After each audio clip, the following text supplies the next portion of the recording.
네, 안녕하십니까. 오늘은 아이들이 학교 부적응에 대해서 말씀을 드리겠습니다. 심한 경우는 등교 거부까지 하는 학생들이 많이 있는데요. 예, 저는 언주중학교 진로진학 상담부장을 맡고 있고요. 고위과 대의 그리고 부모 코칭을 하고 있습니다. 저하고는 언제든지 네이버를 통해서 저하고 언제든지 소통할 수 있습니다. 질문하실 내용이 있으면 저한테 보내주시면 제가 성실껏 답변 드립니다. 그리고 이거는 저희 진로진학 상담 교사들과 600명 이상의 현직 교사들이 공익 카페를 운영하는 입시 카페입니다. 여기 들어오셔서 많은 정보를 얻으시기 바랍니다. 예, 학교 부종의 원인이 있죠. 원인부터 여러분이 확실히 아셔야 되는데 첫 번째가 부모 대화 시간의 부족입니다. 이거 어떻게 보면 이게 가장 큰 거죠. 부모와의 평소에 대화 시간이 없고 아이의 상태를 모르기 때문에 이거를 미리 발견을 못 합니다. 그렇기 때문에 부모 대화 시간이 가장 중요하고요. 또 하나, 어릴 때부터 이 학생을 과잉보호합니다. 과잉보호하다 보면 학생들이 부모님이 나한테 해주는 것과 또 학교에 대한 상황, 환경, 친구 관계 이런 게 너무 다르기 때문에 적응을 못하는 경우가 있고요. 그 이외에는 이제 결손 과정이라고 볼 수 있죠. 그래서 반발심이 나온다든가 어떤 소외감 이런 거로 인해서 학교 부정의 원인이 됩니다. 자, 또 하나가 이제 문제가 여러분이 심각하게 보실 게 뭐냐면 설마 우리 아이가 ADHD일까? 이렇게 생각하실 부모도 있는데 제가 학교 현장에 있다 보면 한 반에 한두 명 정도는 ADHD가 의심이 갑니다. 또 하나 부부싸움을 자주 하는 가정. 예.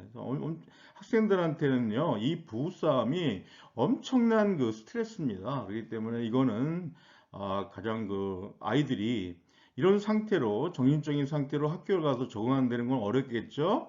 또 하나 공부 자체를 어려워하는 학생이 있습니다. 공부 자체를 어려워하는 학생. 이 학생은 학습이나 이런 학습의 양 같은 거를 부모님이 챙겨주셔야 되고 또 하나 이 학생들은 이제 초등에서 중등 올라되는가 중학교에도 고등학교가 안 되는가 할 때 어떤 경쟁으로 볼 수 있습니다. 경쟁. 그 때문에 그 경쟁에 강한 아이가 있고 약한 아이가 있습니다. 이런 경우에 이제 이런 원인이 될 수 있고요.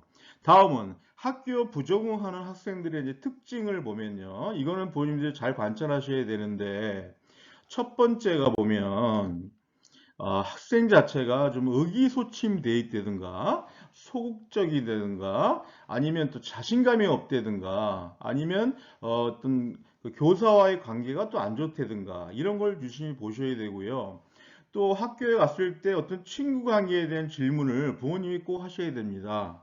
너 친한 친구가 누가 있어? 그 친구 어때? 하면서 이 친구 관계가 원만하지 않은 경우에는 학생들의 어떤 그 부적응의 특징을 보입니다. 또 하나가 문제가 뭐냐면 앞서 말씀드린 바와 같이 ADHD나 이런 정서적인 장애가 있는 학생들이 있습니다. 불안하거나 우울, 또 자존심이 낮거나 자존감이 또 충동성이거나 아니면 이렇게 밥을 먹는데 이제 좀 장애가 있다든가 이런 게 나타납니다. 그렇기 때문에 부모님은 이걸 유심히 보셔야 되고요.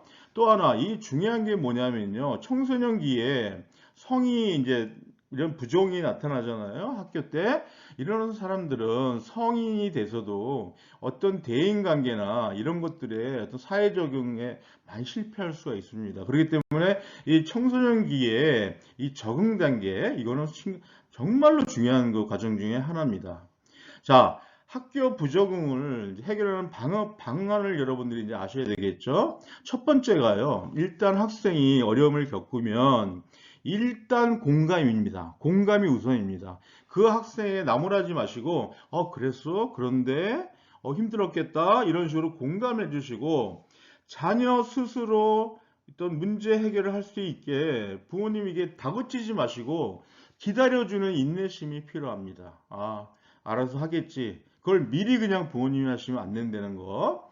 또 하나, 아이와 솔직한 대화를 나누셔야 됩니다. 학교 생활에 대해서도 이야기할 수 있고요. 선생님들과의 관계, 또 학업에 관한 관계. 그래서 제일 중요한 게 제가 항상 강조하고, 제 책에도 항상 이걸 강조하는데요.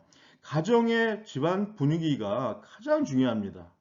여러분들이 어머님들이 학원 막 보내고 과외 보내고 이게 다가 아니거든요. 그래서 가정이 안정되고 가정 분위기가 조성이 되면요, 학생들이 자연적으로 해결이 되는 경우가 많습니다.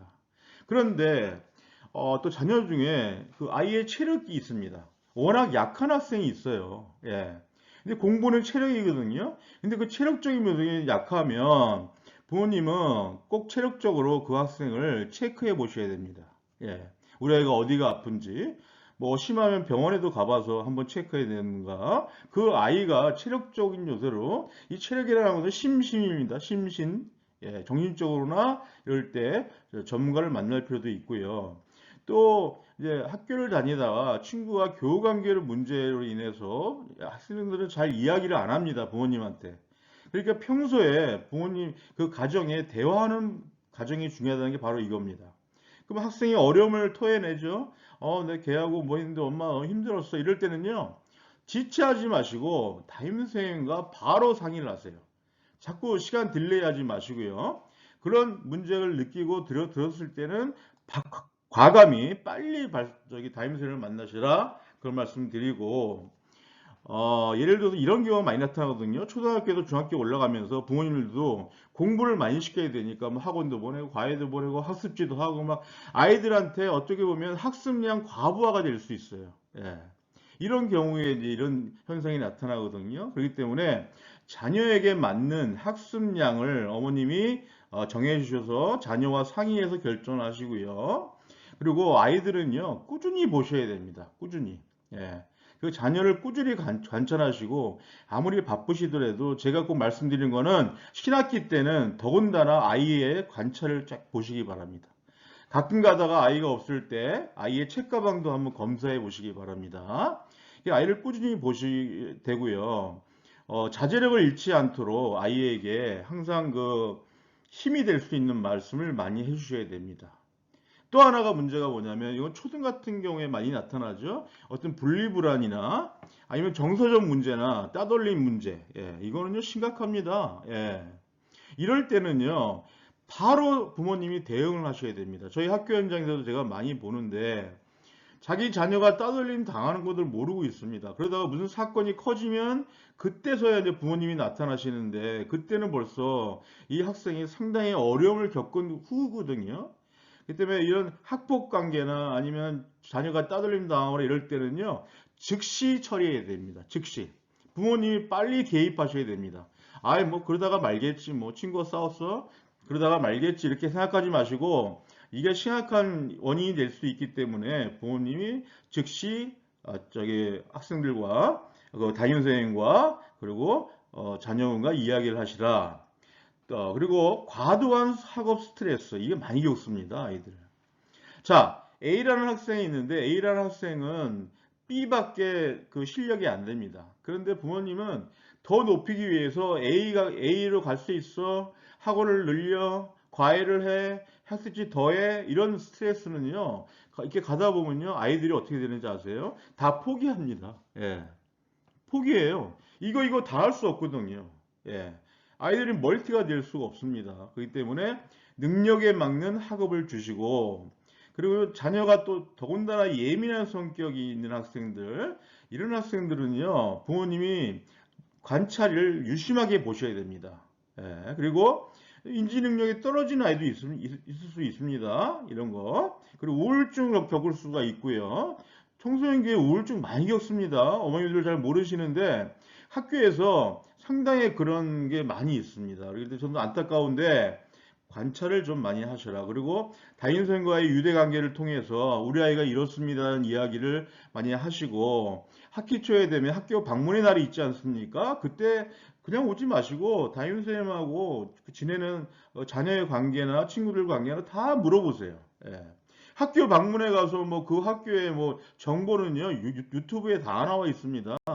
그러니까 그 자녀가 어떻게 지내냐, 잘하고 있나, 그런 거를요 담임선생님과 꼭 상의하시고, 제가 또 권하고 싶은 거는 아까도 앞서 말씀드렸죠. ADHD나 어떤 우울증이나 이 학생이 심신적으로 힘든 상황이 있다면 빠른 시야에 전문가를 선택하시기 바랍니다. 전문가에 가셔서 상의를 들으셔야 되고, 또 저도 이제 숙려제 이제 위원으로 우리 학교에 있는데요. 많은 학생들을 봅니다. 이럴 때 학업 중단 숙려제라는 게 있습니다. 한 6주까지도요. 출석을 인정하면서 이 학생이 뭐 치료도 받고 여러 가지 유형이 많이 있거든요. 학교는 그런 위원회가 많습니다. 위기관리위원회도 있고요. 저도 위기관리위원을 좀 하고 있지만 이 보면요. 학생들이 심적으로 너무나 힘듭니다. 예. 뭐 어머니들 아시는 뭐 틱 관계나 아니면 뭐 심하면 진짜 뭐 자살 충동을 느낀다든가 여러 가지 학생들이 많거든요. 그렇기 때문에 그럴 때는 부모님 전문가를 빨리 찾아가셔서 자기 자녀에 맞는 거를 확인해 보시고 바라고요. 또 하나가 이제 생활 리듬 준수입니다. 생활 리듬 준수. 어떤 하루 그 루틴을요 똑같이 가야 됩니다. 지금도 방학 때죠. 그렇기 때문에 학생들 늦게 자고 늦게 일어나고 이런 것들은요 생활 리듬에 이 망가지면요 이제 개학이 돼서 학교 갈 때요 아이들 너무너무 힘듭니다. 학교 가서 잠만 자고요.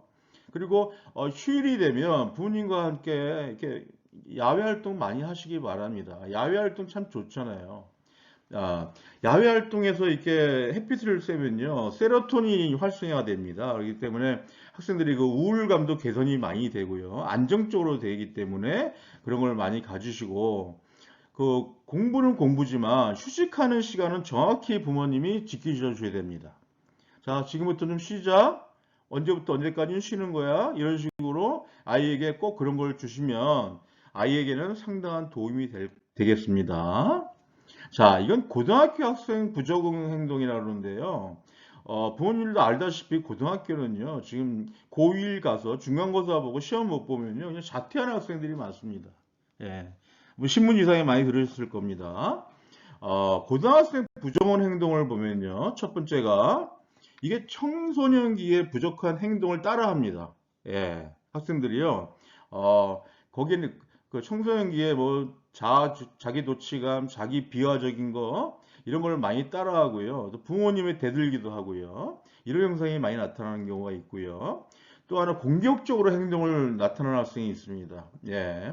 많이 있습니다. 아이들이 이제 컸기 때문에 부모님과의 트러블도 또 많아지고 공격적으로 나오는 학생도 많이 있습니다. 예, 이런 학생들. 그리고 이제 미성숙한 행동이라고 그래요. 그래서요. 완전히 퇴행적인 행동을 한다든가 이런 학생들 참 많이 있습니다. 그리고 뭐 성적에 따라 성적도 성적이지만 이런 심신적으로 학생들이 적응 못하는 학생들이 참 많습니다. 어머님들이 볼 때는 우리 아이는 다 문제가 없다고 보시는데 제가 이제 학교 현장에 있다 보면 참 이런 경우 많이 보거든요. 안타까워요. 예. 그렇기 때문에 이런 것도 부모님이 다 보셔야 되고 또 거짓말을 이제 많이 하게 됩니다. 학생들이 거짓말 하는 건요. 그거를 그때만 이게 딱 외면하려고 하는 겁니다. 예. 공부적인 것도 외면하려고 그러고요. 또 소극적인 모습이 나타나기도 하고요.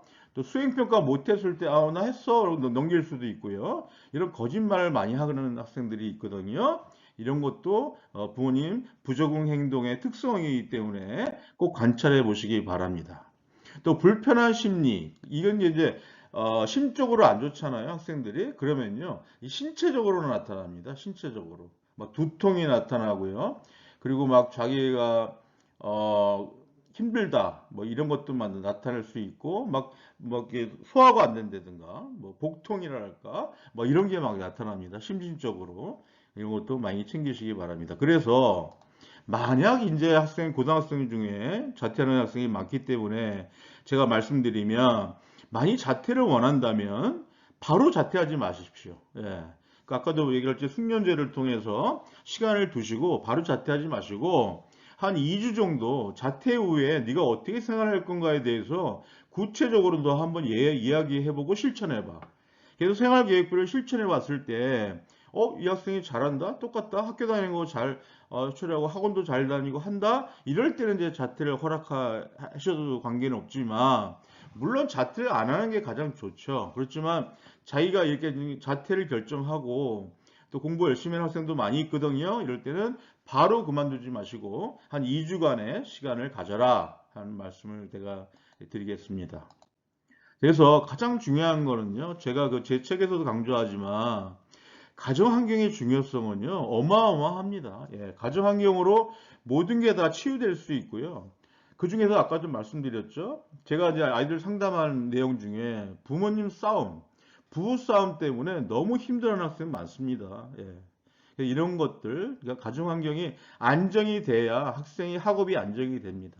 또 하나가 정서적 심리 체크입니다. 아까 말씀드렸죠? 심적으로 아이들이 어려운 아이들이 있습니다. ADHD나 우울감이나 아니면 자기감을 내든가 여러 가지 심적인 거는요. 빨리 체크하셔서 전문적인 의사를 만나셔서 치료를 받으세요. 예. 이게 안 되고는 이 학생은 할 수가 없습니다. 그렇기 때문에 이 두 가지를 꼭 명심하셔서 자녀들이 학업 부정에 대한 이런 것들이 모두 해결이 되시기 바랍니다.